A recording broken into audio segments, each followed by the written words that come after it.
Hello, John. And whatever. Today we're going to talk about a very special man. He was of Irish descent. His name is John Langdon Haydon Down. He was born in 1828. He died in 1896. He's best known for his description of the genetic condition known as Down syndrome, which he originally classified in 1862. He was a pioneer of mentally disabled patients, the youngest of seven children, and as I said, he was of Irish descent. What a great man. Let's talk about Mr. Haydon Down.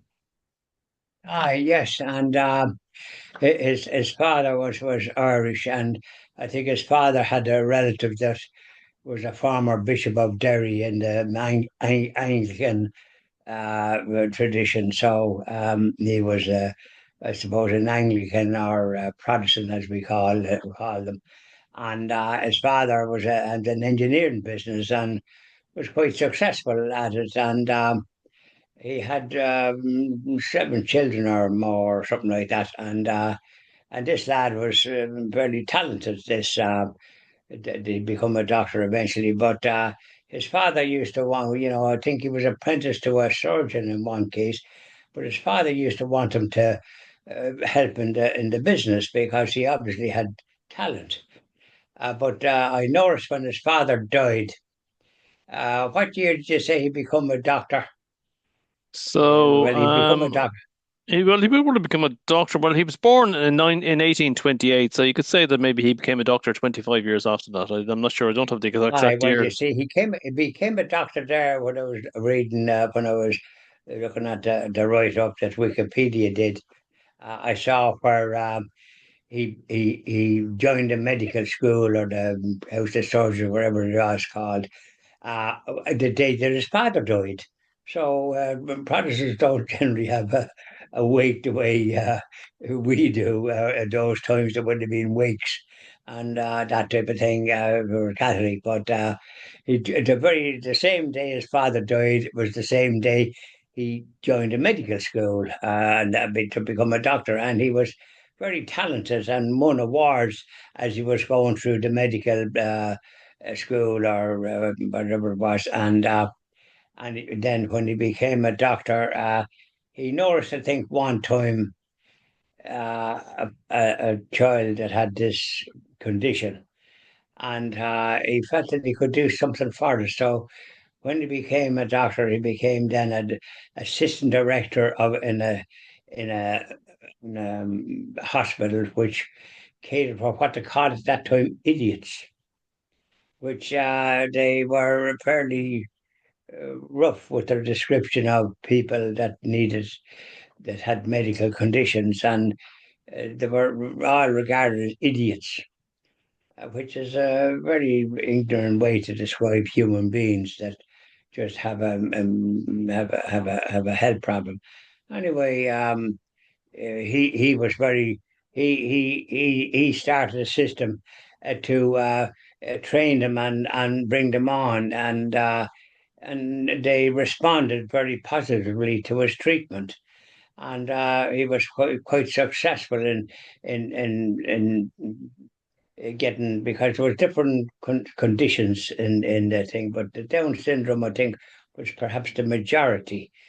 And so he did Trojan work in giving them dignity, the word dignity, because everybody's entitled to that dignity. And so he did that, and he wanted to expand it, and he made representations to those lords, these people that had funds and the business of being able to supply funds, to, whether they were in the government or what. But they declined to provide the funds for him to expand the service. So his wife was very helpful as well. I don't know if she was a doctor, but she was working there. But at that time, they regarded women as volunteers, even though they were doing work that men were doing. They weren't paid. So that was the kind of the British way of doing things. It was very ignorant, if we like. Women didn't get to vote in that country, which they had the cheek to call themselves the mother of parliaments. when it started by Cromwell, the mass murderer. So they have a peculiar idea of what they regard as civilization in some ways, because the women didn't have the vote until the 1920s. They had to fight for it and cause trouble. So then they got the vote. So you can see that they weren't treated with dignity and respect. And the same as the Down syndrome weren't treated with it. And this Dr. Downs, the name was given to those that were now they're called Down syndrome, named after him, which is a great honour for what he did. He has to be honoured. He is honoured, and now in retrospect for what he did.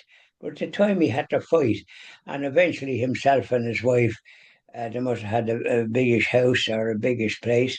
They had, I don't know, maybe 100 or something, or that caliber of patients that were belonging to Down syndrome, belonging to wealthy people like lords and other people of that caliber. So they would have been paying for their treatment, and so he was ahead of his time. And there's always people like doctors that do great work, like the penicillin that the doctor designed, but the lords didn't provide the finance, and the same way as they didn't provide the finance for all our brothers and sisters in this country that died of starvation when the potato crop failed. They didn't provide the necessary for them to survive. And I think the same thing in Scotland. They put sheep on instead of human beings. They didn't seem to have much respect for people that needed help. And I think a lot of the people that were called crofters in Scotland, a lot of them died suicide or something. And then a lot of them emigrated to the United States for to try and get some respect. So this Dr. Downs, it's a great honour that he did what he did for these people, for these children that had this particular difficulty. But they've contributed very well. And a little example of that from my friend, colleague that I know for 60 years, Eamon Conan, his daughter Roisin. Some years ago, she did a lot of work for handicapped people, and she got them jobs. She was a goer, and now she's very successful in another occupation. But I remember she was at that, and she did Trojan work to get them jobs, because there's a lot of jobs they can do.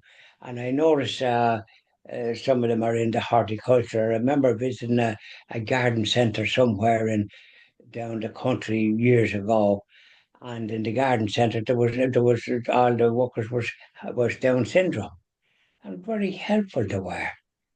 If I remember rightly, myself and Julie. So that's another little memory that I have, because they bring great joy to families that now have them, and they bring great joy because they have they haven't got the handicaps that ordinary people have, that going down the wrong road, maybe, yourself. The Down syndrome are innocent, made in the image and likeness of God, and they're very, generally speaking, they're very tolerant and very anxious to help, that type of way. Absolutely. So, I They're mean, that's good. I'm glad that you were able to find out this business of the Down syndrome and how they got their name, courtesy of this marvelous doctor. And he's been honoured ever since, and I think, and rightly so. I remember a friend of mine describing Down syndromes as he said they're children forever. They've an innocence that lasts their whole lifetime. That's a good. That's a very good point. Children forever. Well, Yeah. you see, that's the way for us to save our immortal souls, to be childlike. I have a little one here that Father Sean Sheehy, that marvelous priest in Listowel. I'll just give you an example of it, of what he says, and you hit the nail on the head there. He says, "Teach me, my Lord, as your child, to be faithful and gentle in all the events of my life. well, that's what the Down syndrome are, and that's the way for us to behave, as Father Sean Sheehy says, to be faithful and gentle in all the events of one's life. So, isn't it? Isn't it quite true what you're after saying there that Down syndrome are children all their life, so they're made in the image and likeness of God, and we can thank Dr. Downs for recognising the dignity that they were entitled to, which they didn't get. As a matter of fact, a lot of people didn't get dignity in those times, especially unmarried women with children, and it wasn't for the nuns and people of that caliber that looked after them and gave them some dignity.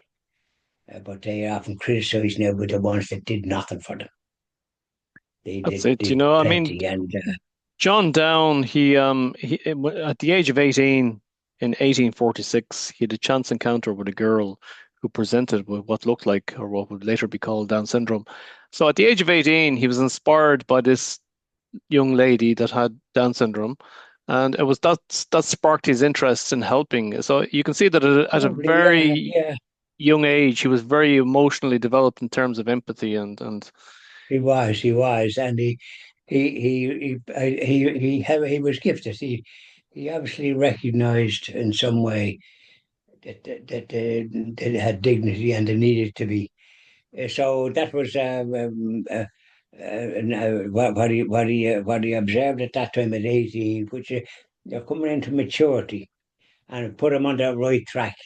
did. And he eventually realized his dream of becoming a well qualified surgeon, perhaps, because he become an assistant director at this in this hospital that had all these Down syndrome. Well, they weren't called that at the time. They were just called very ignorant, called idiots, and They were discussing called the sort of Mongoloids. yeah, well, that's even worse, isn't it? Yeah, it's It's horrible. kind of like an insulting sort of a remark. So Dr. Downs gave them dignity, and then so they're known now as Down syndrome. So there's a great honour, and funny enough, we don't hear much about that. This is the first time I ever heard the reason why they're called Down syndrome is named after this doctor. So that was great research, Oliver, that you undertook, and that we can now let people know the great dignity that Down syndrome and the great gift of life, as you rightly say, their children all their life. What a gift! They're a gift in any family, in my book. Absolutely. So there you go. Thank you very much, John. Thank you very much, Oliver. Bye Bye now. now.